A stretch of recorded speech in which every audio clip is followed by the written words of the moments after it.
ದಾವಣಗೆರೆ ಲೋಕಸಭಾ ಕ್ಷೇತ್ರದಲ್ಲಿ Congress ticket ಆಕಾಂಕ್ಷಿ GB Vinay Kumar ನಡೆಸ್ತಾ ಇರುವ ಪಾದಯಾತ್ರೆ 3ನೇ ದಿನಕ್ಕೆ ತಲುಪಿದೆ.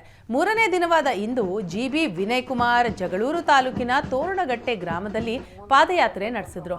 ಕಟ್ಟಿಗೆನಹಳ್ಳಿ, ನಿಬಕೂರು, ಬಿದರಕೆರೆ ಮಾರ್ಗದಲ್ಲಿ ಸಂಚರಿಸಿ ಬಿ ಗೊಲ್ಲರಹಟ್ಟಿ ಕ್ರಾಸ್, ಕೊರಟಿಕೆರೆ ತಾಂಡಾ, ಮೆದಗಿನ ಕೆರೆ ದಾಟಿ ದೇವಿಕೆರೆ ತಲುಪಲಿದೆ.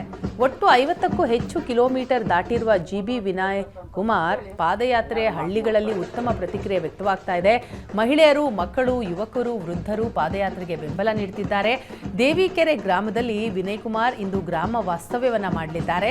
ಜಗಳೂರು ನಂತರ ಹರಪನಹಳ್ಳಿ, ಹರಿಹರ, ಹೊನ್ನಾಳಿ, ಚನ್ನಗಿರಿ ವಿಧಾನಸಭಾ ಕ್ಷೇತ್ರಗಳಲ್ಲಿ 520 ಕಿಲೋಮೀಟರ್ ಪಾದಯಾತ್ರೆ ನಡೆಸಲಿದ್ದಾರೆ.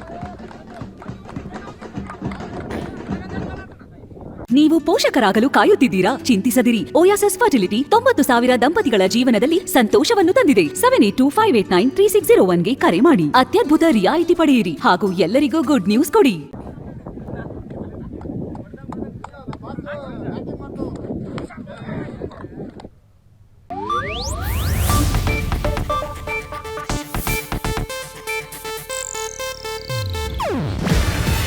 ಇದು ಏಷ್ಯಾನೆಟ್ ನ್ಯೂಸ್ ನೆಟ್ವರ್ಕ್ ಪ್ರಸ್ತುತಿ.